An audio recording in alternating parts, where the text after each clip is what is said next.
Hey, everybody. Welcome into the Loretta McNary Show. And yes, I'm excited. You know, that's what I've been saying for 18 years, and I'm still excited.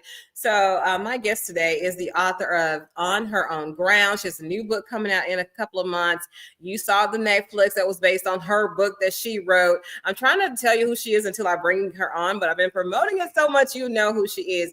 But she is the founder of the Madam Walker Family Archives, and she serves on so many boards. Let me just bring her on so you guys can see how beautiful and amazing she is. Octavia Bundles is my guest. She's right here. Check her out. Welcome to the show. Loretta, a delight to be here with you and your audience. Thank you.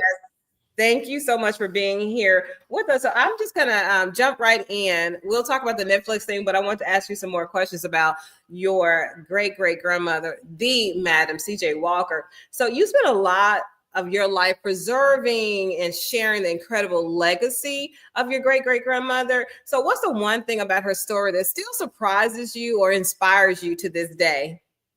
You know, I love that so many people are inspired by her life. So whether it's somebody who's in junior high school who's doing a National History Day report, or somebody who might be a CEO of a company who can find some inspiration from Madam Walker's life. So that's what makes it fun for me to tell the story, but also that I've been able to expand people's understanding of her. That yes, some people knew that she founded a hair care company, but I love telling the story of her philanthropy, her political activism, and the fact that she empowered women to become economically independent. You know what? We could just have this entire show on that last thing you said, economic empowerment and freedom for women. But I'm going to keep it moving and we'll circle back to that. I'm Nick Nova. Nick Nova is a spoken word artist. Hi, Nick. Thank you so much for being here. So Madam C.J. Walker, she definitely was a trailblazer in any and every sense of the word. What do you think she would say about the progress or lack of progress we've made and the work still left to do?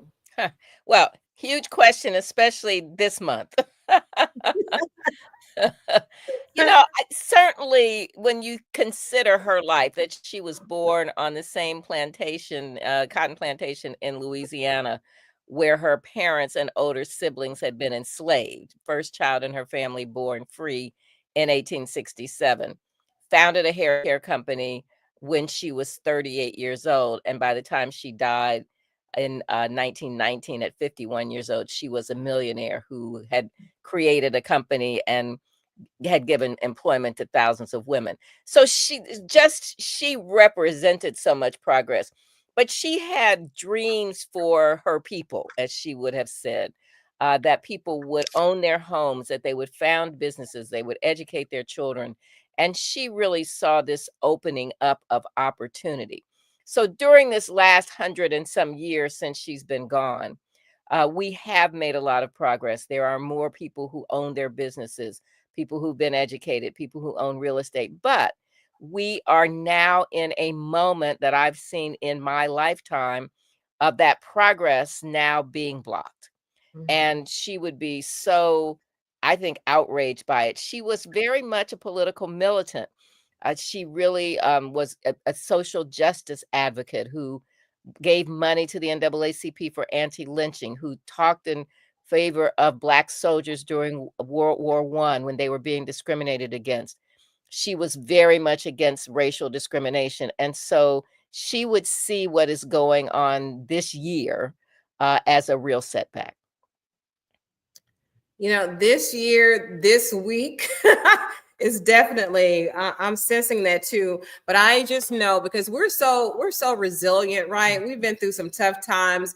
Our ancestors, like your great-great-grandmother, they had so little compared to what we have now. But I think they did more than what we've done with our lot. So that leads me to this question.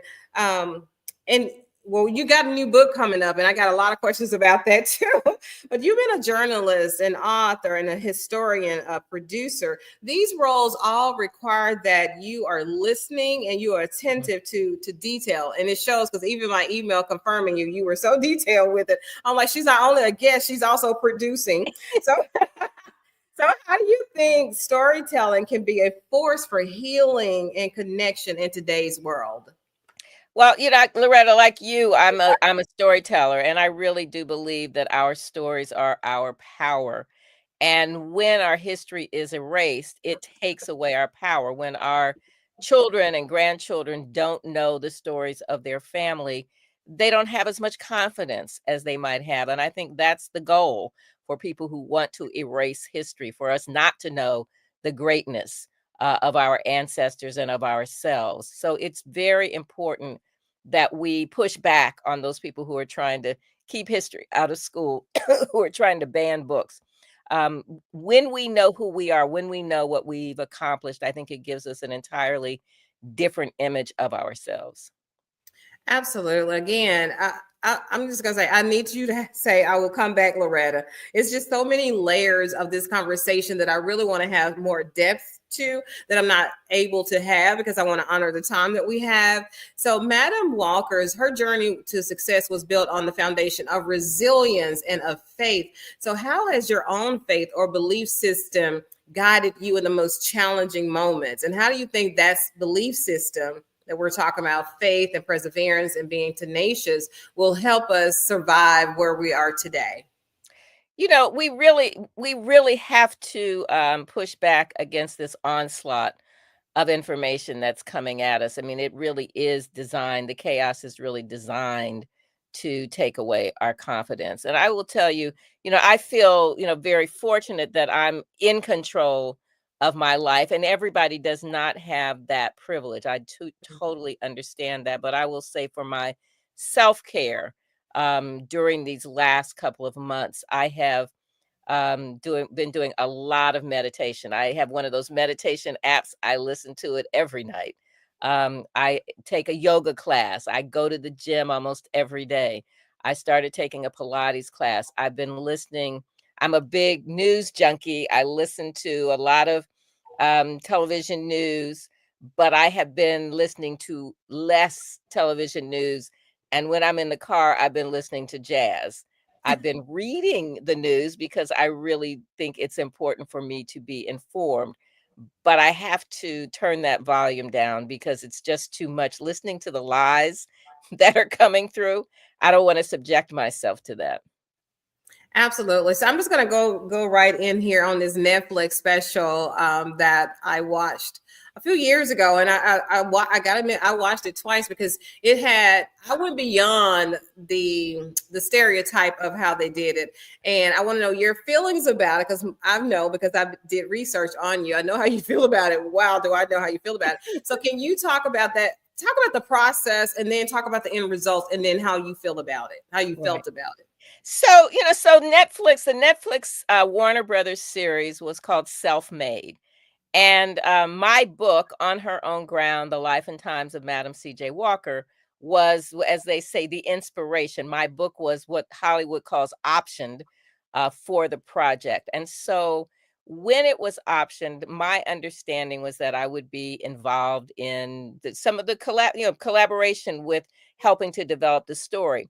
Unfortunately, once the property was sold, the showrunners and some of the producers really actively excluded me from the early conversations with the studios, which was wrong. But I had what was called script review, which meant they had to show me the scripts. So in the process over several months, I reviewed the scripts and I saw that they were telling a story that I thought was kind of a cliche. And I didn't think that I thought the head writer was kind of inexperienced, but she was intimidated by me and did not want to hear what I had to say. So I Mhm. really, I saw that what they were trying to do was to create a cat fight between two women. So they intensified and exaggerated and really lied about the relationship between Madam Walker and Annie Malone. So Annie Malone was in fact her competitor. They were both very strong, successful businesswomen, but the film made it into them being at each other's throats, and they turned Annie Malone into a drug addict, They made the conflict between the two of them about skin color. It really wasn't. And I really objected to that. I made my feelings known, but they had already convinced the studio that this was the storyline. And as I have often said, I was hoping for something like Hidden Figures that really leaned into Madam Walker empowering other women as she had been empowered, rather than a cat fight like Real Housewives of Atlanta. Now, let me just add a couple of things.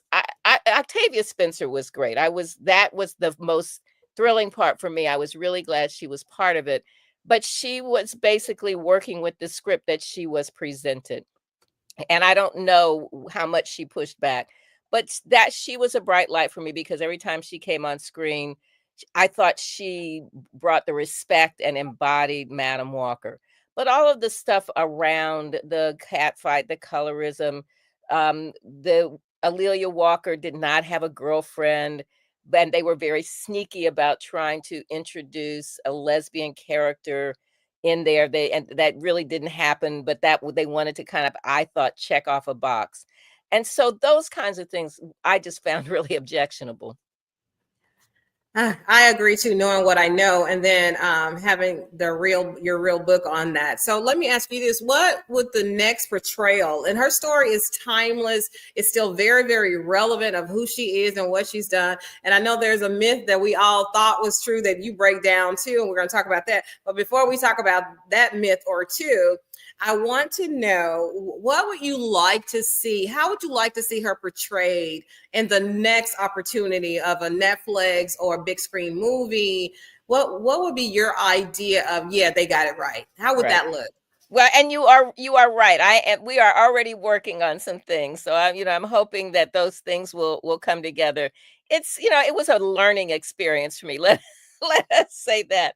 But what's important for me is that we really lean into Madam Walker's early struggles and how other women helped her.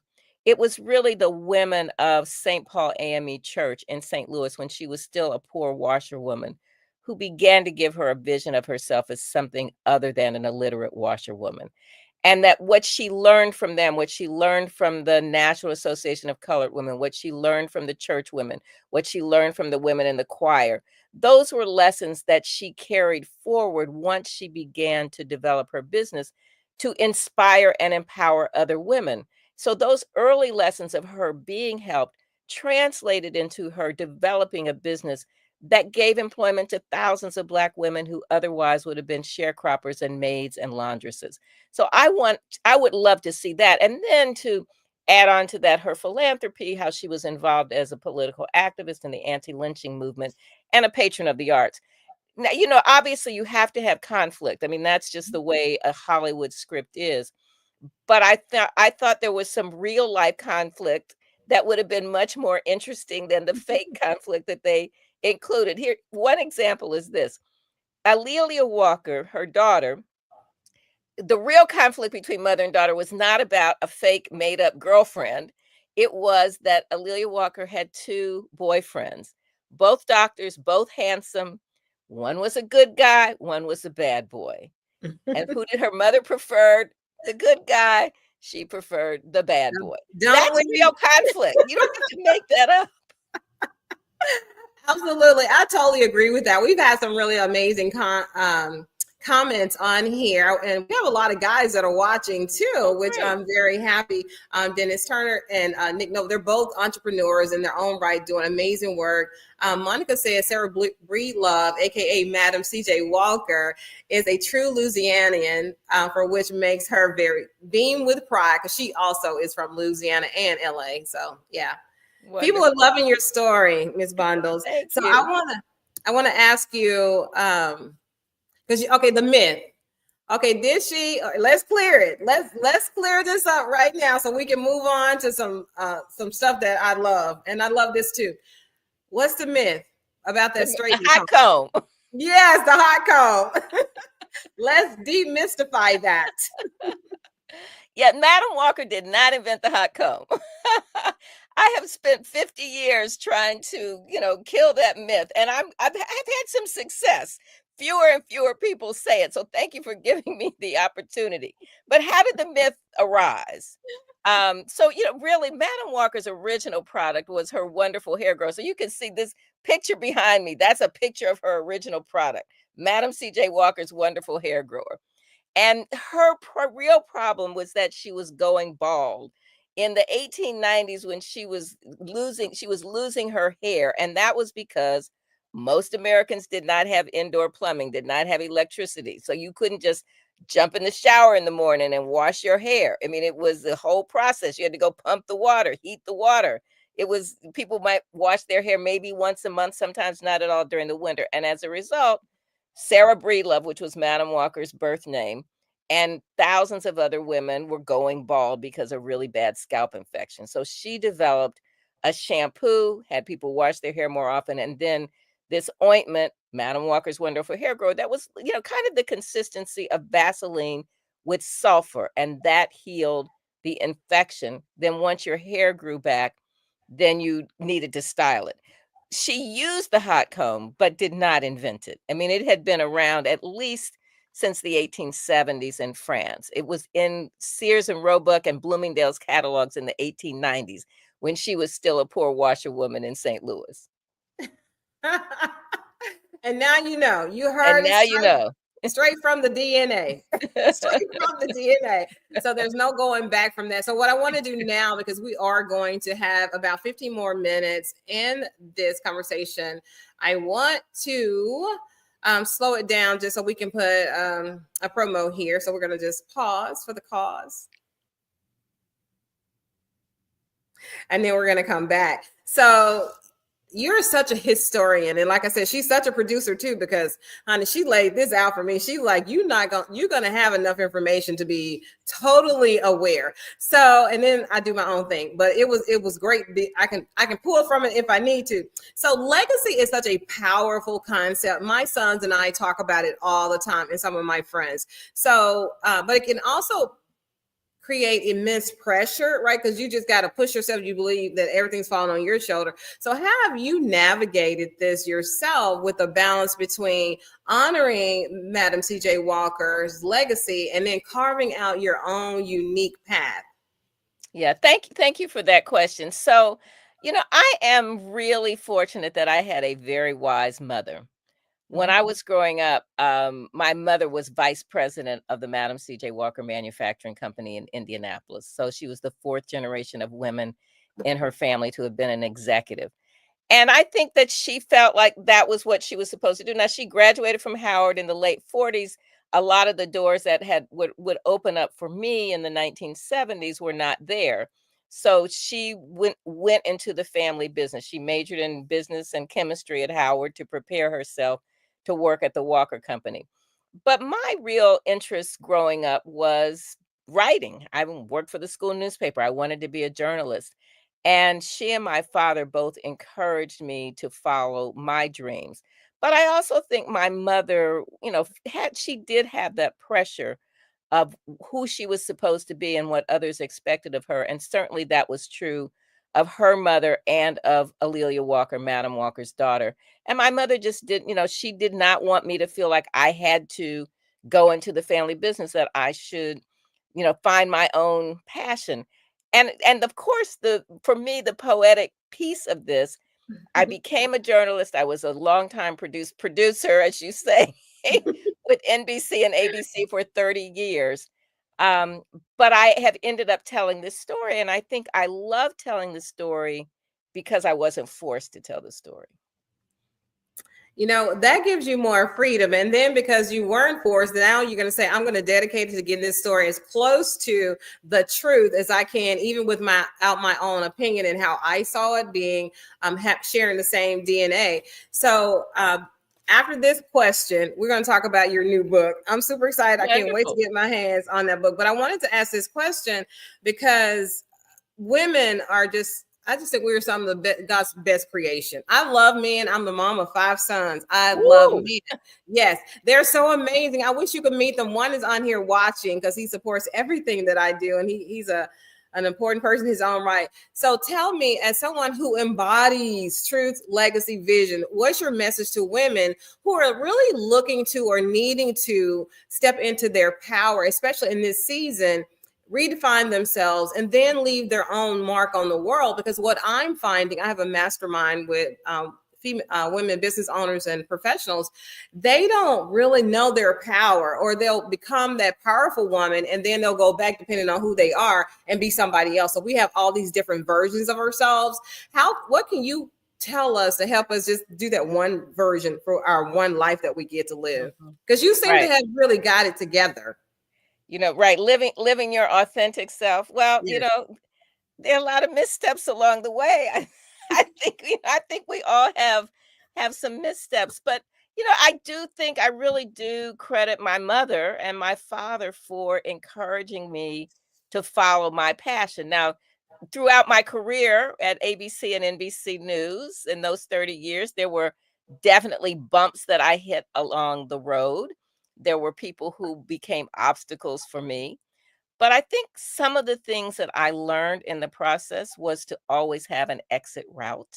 It was very important for me. My father was very adamant about having your own money as a woman. And I appreciate that from him. But it meant, for what that translated to me as when I was working, was to make sure that if I needed to quit, if somebody really made me angry, that I would be able to leave.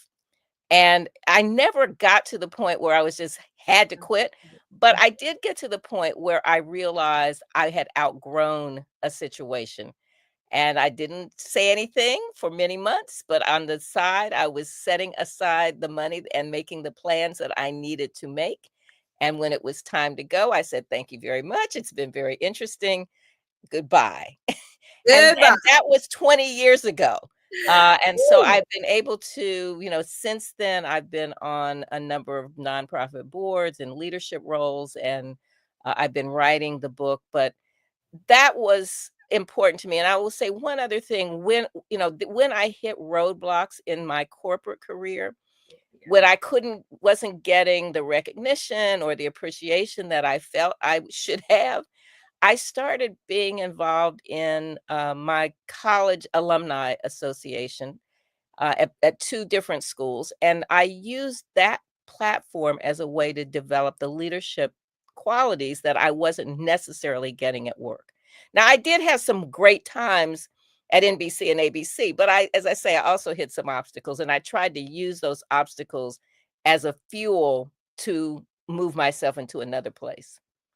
I totally understand that corporate America wanting the benefits, but don't want the rest of the stuff that goes with this. And you really want to be your own boss for so many reasons. So, Miss A'Lelia, let me say this, just what I read about the book. I just cannot wait until June the 10th happens. So Joy Goddess, A'Lelia Walker, and the Harlem Renaissance, the first major biography about your great grandmother. So not only is there a million stories and a million ways you can tell the story of Madam C.J. Walker and never have to retell it, but your great grandmother, oh my goodness, a true embodiment of what to do when you have legacy, but you're fighting for your own identity and holding on to that. So I wanted to ask, and I'm telling you, the book is so timely. There's no way you could have known where we were going to be going through 6 months before your book comes out. And it makes it so timely and so perfect. So my question is, I have so many. Let me get one. So it's so timely, and it's yearning for light and wisdom. We all are yearning for that. So what inspired you to finally say, I'm going to write this book? And how do you personally define joy? That's excellent. So when I was writing On Her Own Ground actually came out in 2001. So that was a long time ago. And when I was writing it, I at first thought I was going to write a double biography of Madam Walker and A'Lelia Walker. And about halfway through, I realized these were two books. These women each woman needed her own book. So I tried to develop something of the relationship between the two. But A'Lelia Walker is such a key figure of the Harlem Renaissance and has been so, I think, overlooked. Her role has been overlooked in many of the stories about the Harlem Renaissance. I wanted to let her stand on her own and to be her own person. But as you say, it's very hard when you have an iconic parent Mhm. who's larger than life, how you define yourself, because other people will define you and have expectations about what you should be. And she was trying to be her own person. And I think what allowed her to find that little, thread that needle is that both women loved culture. They loved entertainment. They loved music. They loved theater. That they bonded over that.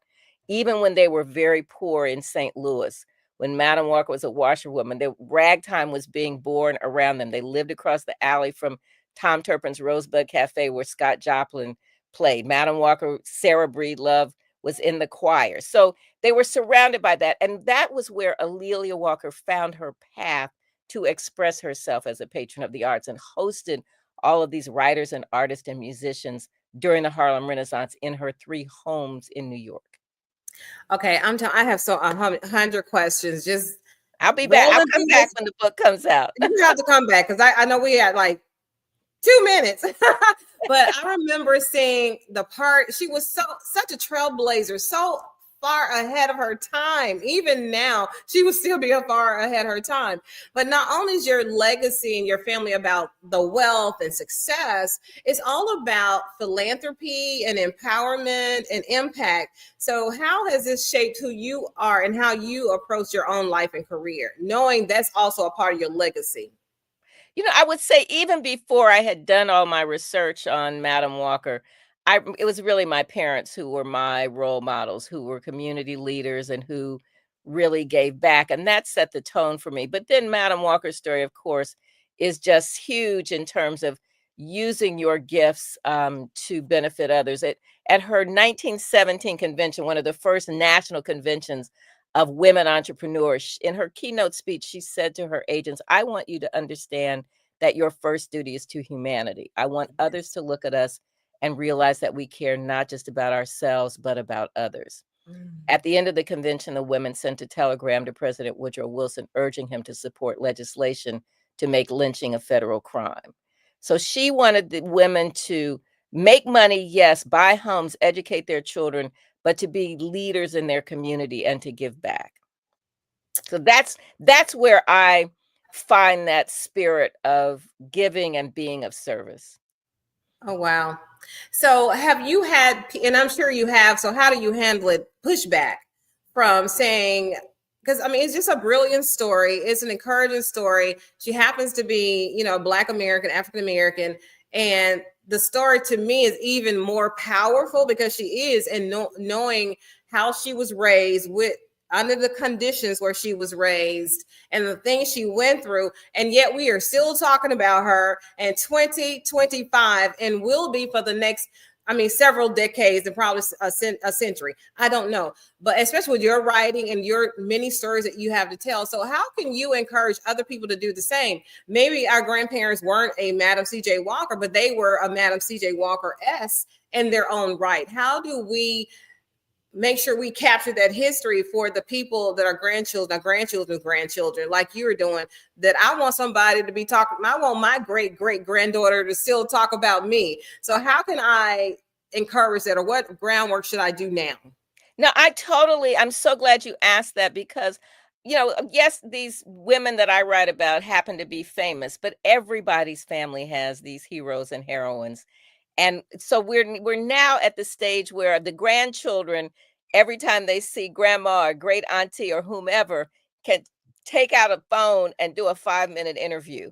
And if you do that every time you see them, every time you're on a Zoom call, every family reunion, you will have a body of information that preserves the family history.